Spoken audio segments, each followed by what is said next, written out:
YouTube, Noah's in the house. What's up, everyone? Always a pleasure. Thursday afternoon, 12 p.m. Eastern Time, my favorite time of the day. Today's hot topic is asset pricing. This is very important for both long term investing and trading, the evaluation of assets. And the poll said people want to understand asset pricing, they want to understand fundamentals of crypto, and they go hand in hand. So it's nice that the poll worked out that way. Um, what was I going to mention? Okay. Anyway, no worries. Nothing important. We are ready to roll with another interesting topic. Let's swap it over to the main screen. Yes. A lot of hot stuff going on. This is crazy what Blocknet is coming out with. This light multi-wallet is beautiful, which is obviously something StakeNet is building as well. And they're really close. I saw the StakeNet wallet yesterday. It's absolutely gorgeous, and it has obviously Lightning Network and rated network integration. So those transactions are warp speed. I've used BlockDX, which is straight up atomic swaps, and it's fast. It's different fundamental technology as compared to the way the route that StakeNet is going, but yeah, there's so much room in the space. Dexes on the UTXO land are completely uncharted, untapped territory, and it is better. It is better that there's at least a couple of platforms, and it won't just be one. That just makes it a more healthier ecosystem. But this is, let's make this screen bigger. I mean, this is gorgeous. This is simple. I love simple. It's wonderful what they're building.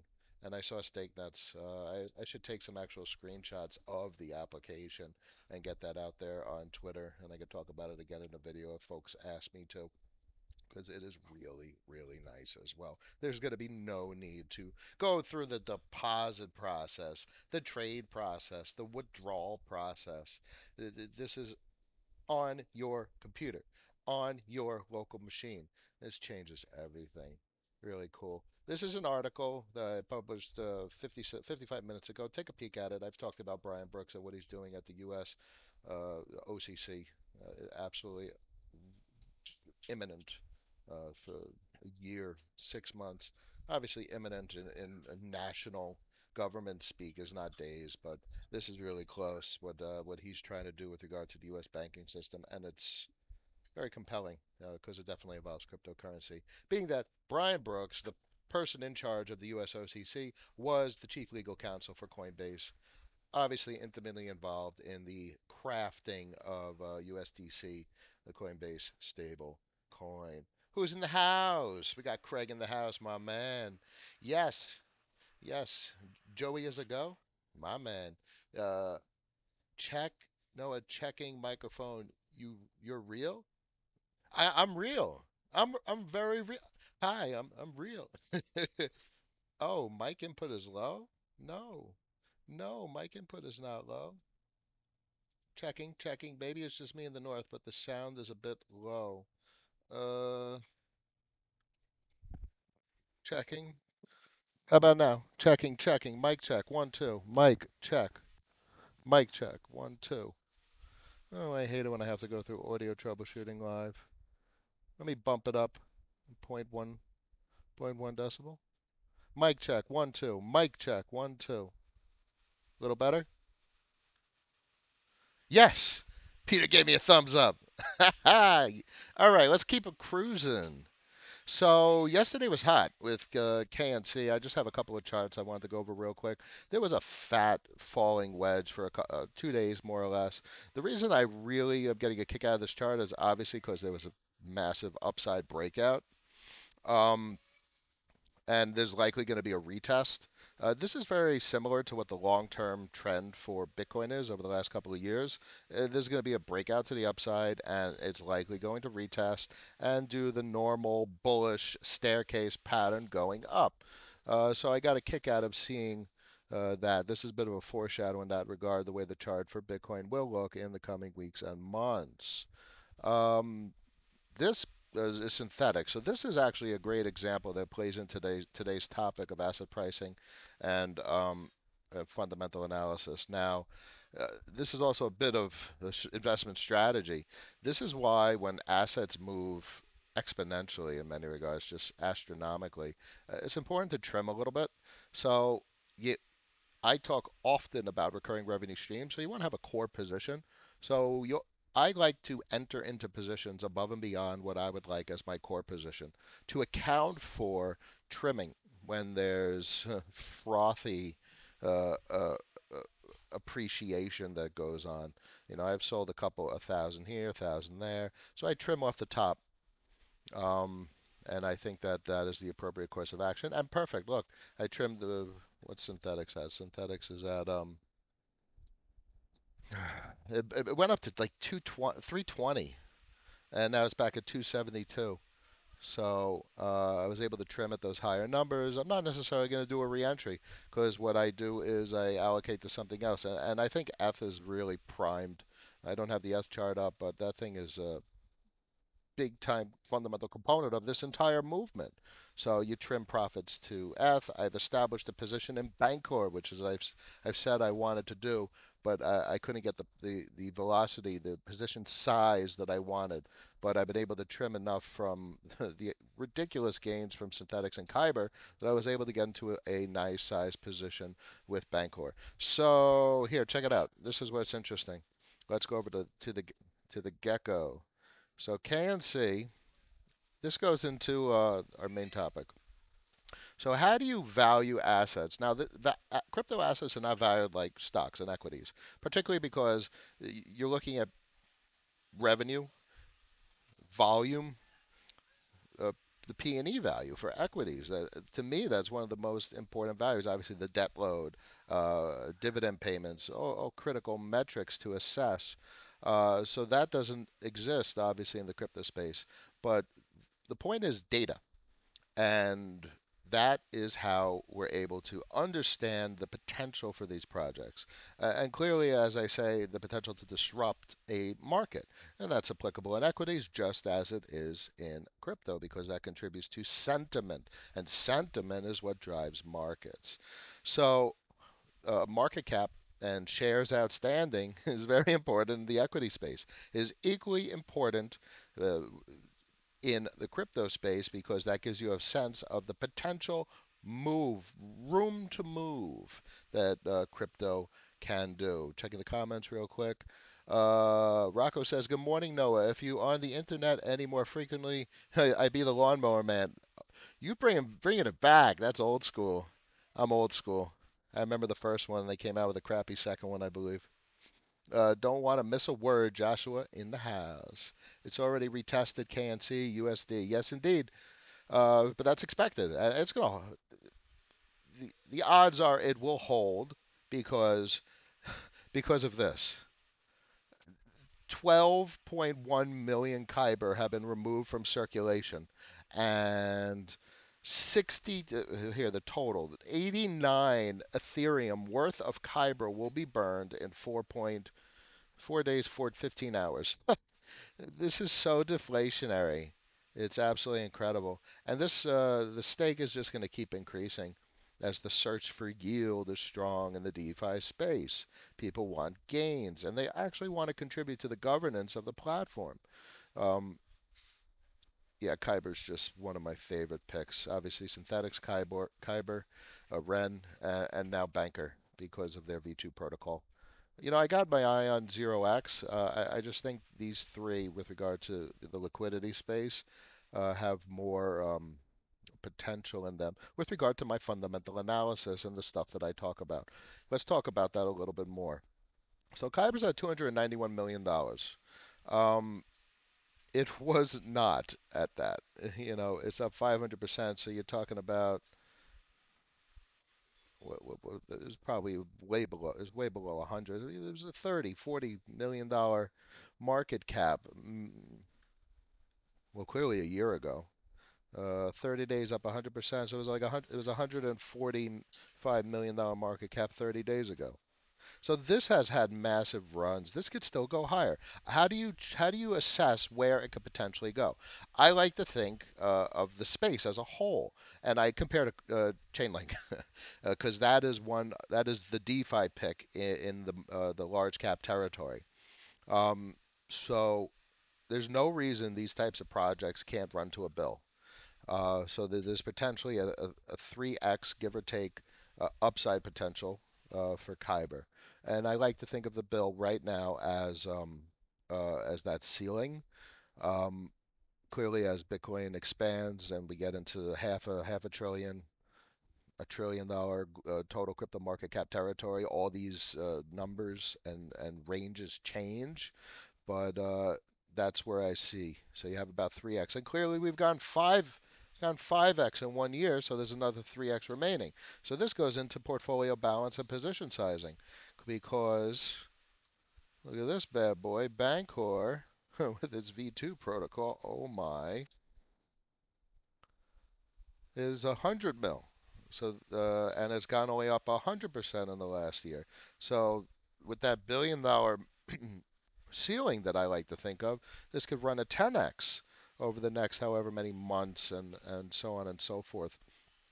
The strength of this project is meaningful. The amount of liquidity that could flow into Bancor, which contributes to sentiment headlines, is big with V2. No impermanent laws, chain link integration, REN partnerships. Oh yeah, cross pollination, so to speak. Huge volume, 72 mil.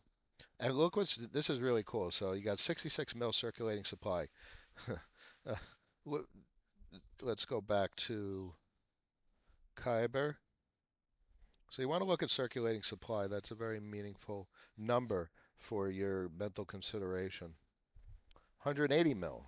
So 3 times the circulating supply. But bear in mind, Kyber is deflationary. So this is literally decreasing quite frequently, almost in a compounding type fashion.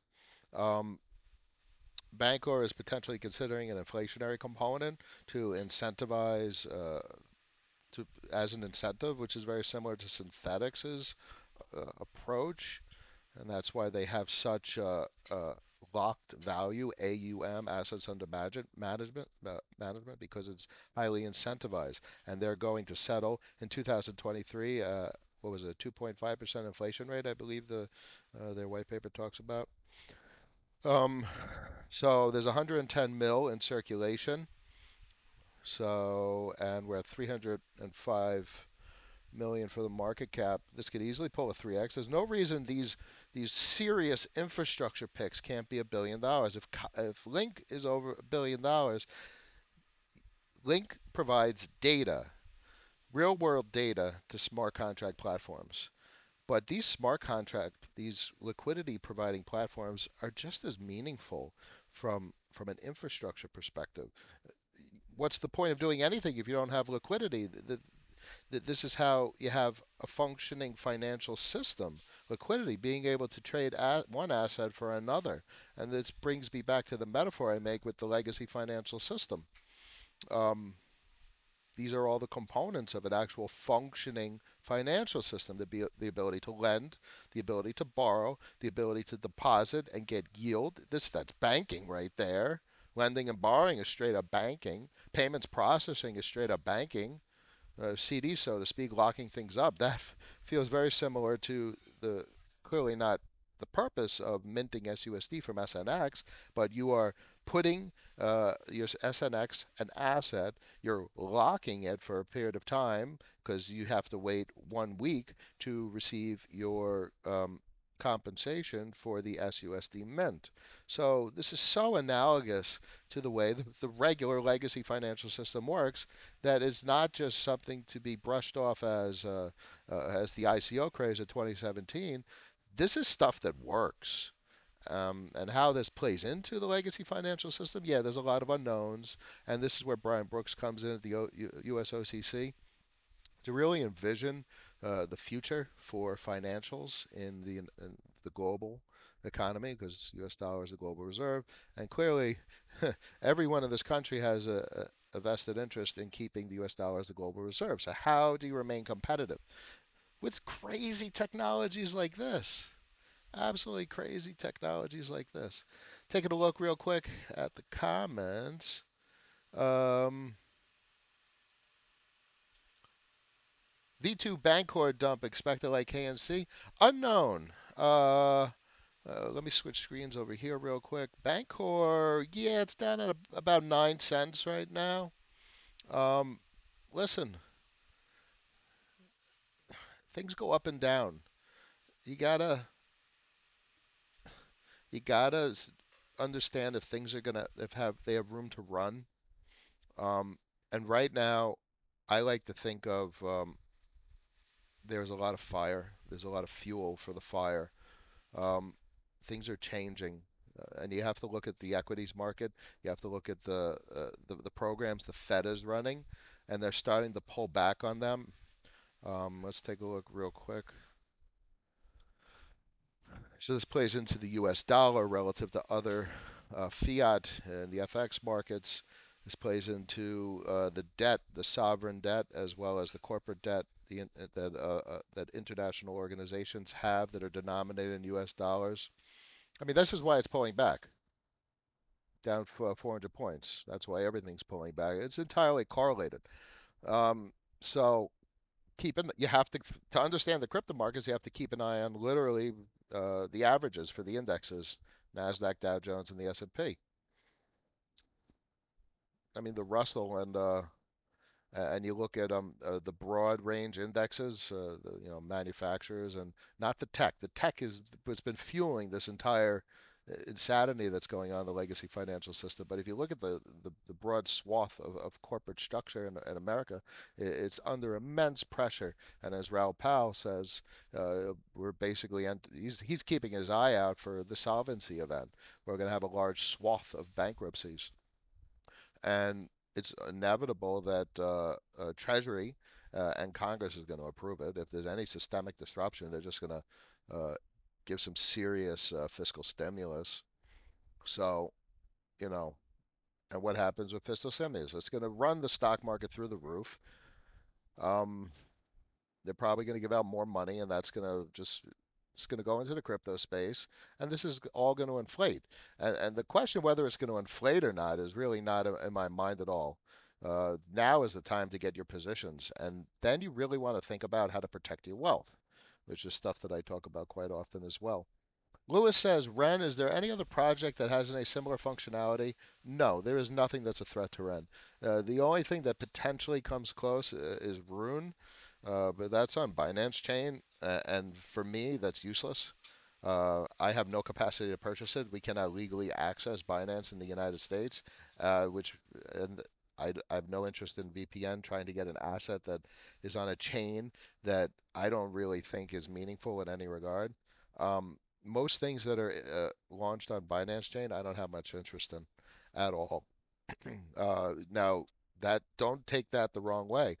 I think China's building their CBDC to totally interact with Cosmos, and they're literally deploying Chainlink nodes, as Chico Crypto talks about, across China.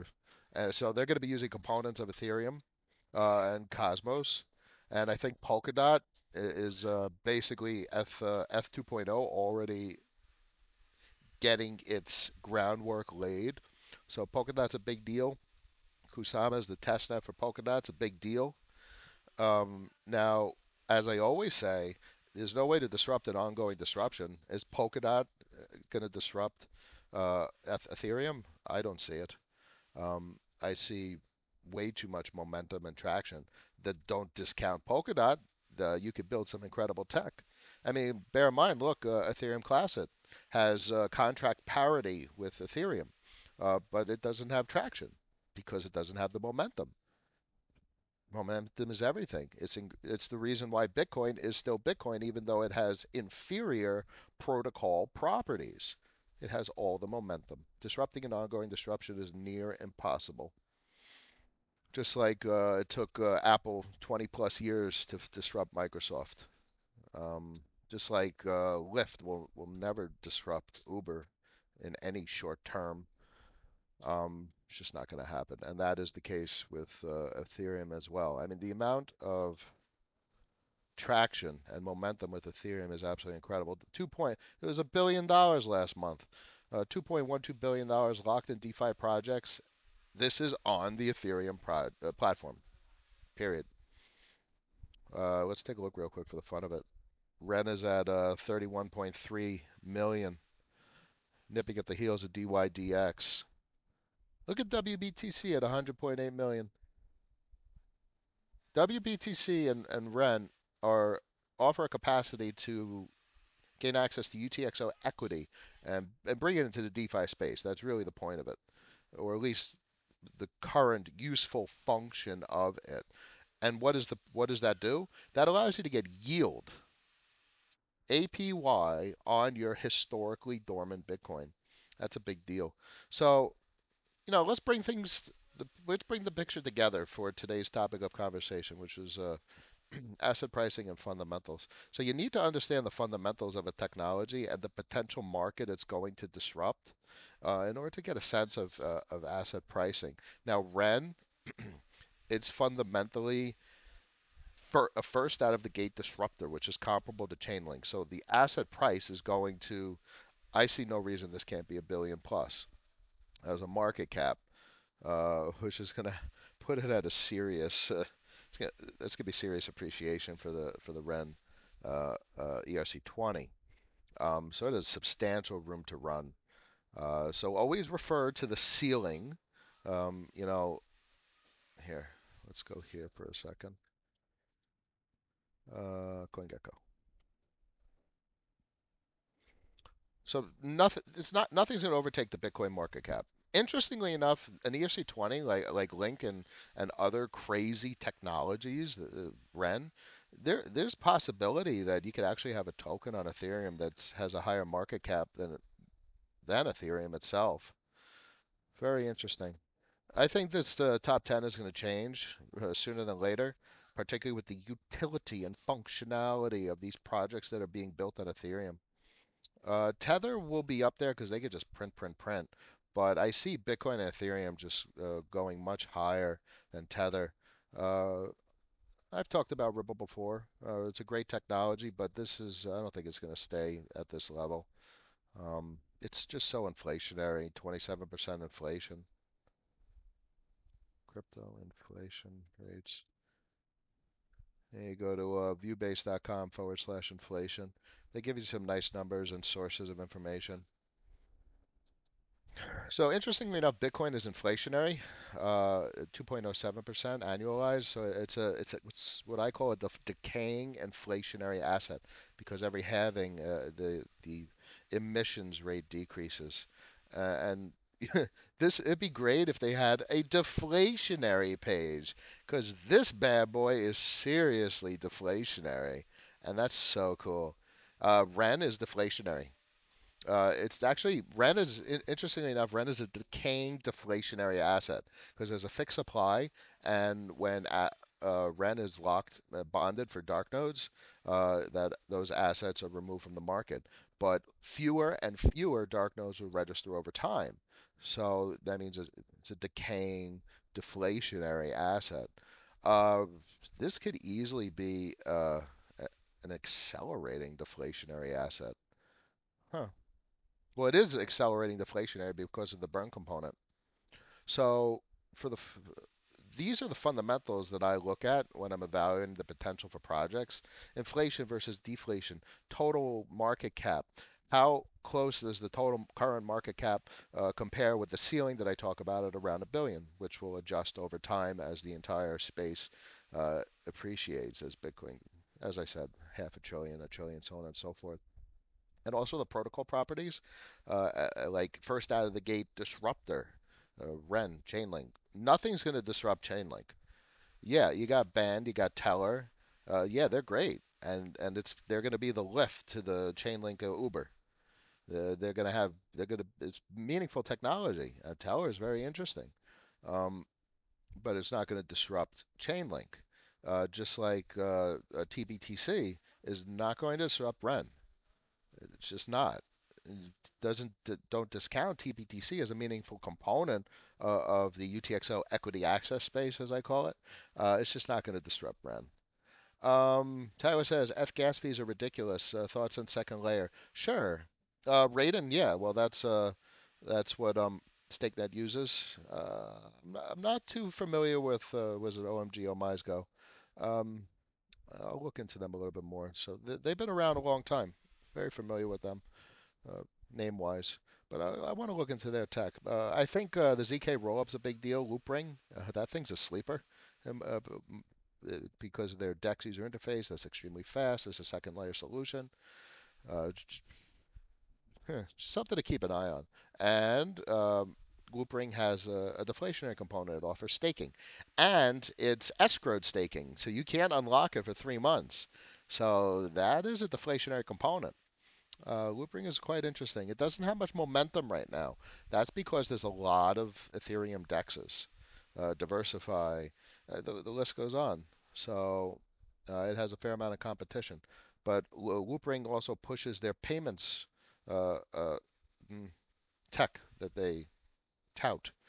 So that I think that's a nice one to have a small position. I have a small position in Loopring, which is locked. Which I like the locking. I like the Ren bonds because I can't take it out, and that's cool. So that goes into position sizing. When assets go up, trim, and diversify and protect your wealth. Get it into Bitcoin, get into Ethereum, take some out, put it into physical gold and silver, put it into some gold and silver streamers, not just the miners. Um, but you know, clearly with Ren and like Loopring, where you have a locked and synthetics, where you have a reason to keep it locked, and you can't necessarily unlock it with ease. Maybe you don't want to put as much in, but you have to put a critical amount to actually achieve the velocity of money when the appreciation actually occurs. So too small a position, you spread too thin, and you're not going to get any velocity. You're going to get 100% on 20 positions. If an asset goes 100% and you have 20 positions, you're going to get nothing. But if an asset goes 100% and you have four positions that are really refined and well thought out, now you're going to have some very meaningful gains. What is that? Four compared to 20, you're going to have five x more gains than you would have if you had 20 assets. So balance, diversification, trim the icing, position sizing with locked assets that are really long term. Ren is super long term. That's a first out of gate disruptor. Don't forget, as I talk about often, search for yield, get those gains. I got a bunch locked in Kyber, and I'm not touching it. I got a trading position. No, yeah, do I still have my trading position in Kyber? No. I've exited my trading position in Kyber, so I just have my stake, which is that original core position that I didn't want to touch. But I had the icing on the cake, and I've trimmed it since then. I was in Kyber at 70 cents, so that was some serious gains. I moved actually most of the icing into Bancor, and this is why I've been able to achieve that position that I was looking for, that I've said in earlier videos that I couldn't get the position size I wanted, but now I was able to get it. So that's nice. All right, ladies and gentlemen, Thursday afternoon. Always a pleasure. If there's any questions, hit me now. Um, let's see what else is going on. Okay, we went over some of the recent craziness in the price action. Um, this is why it's pulling back. It's not going to be pulling back for long because this thing is just going through the roof. Absolutely incredible to see. Anything interesting on Twitter? Maybe some commentary. Uh, where was the where was the block? Let's take a look at the block one more time. The light multi-wallet. I don't have it. Keep an eye on BlockNet. Keep an eye on StakeNet, as I talked about in yesterday's video. Absolutely awesome. Craig, thank you. I appreciate the commentary on Twitter and you joining. Always appreciated. All right, ladies and gentlemen, I thank you very much. I'm going to get a Twitter poll up and we'll talk and we'll figure out what we're going to talk about tomorrow. But Thursday afternoon, you have a good day. Peace.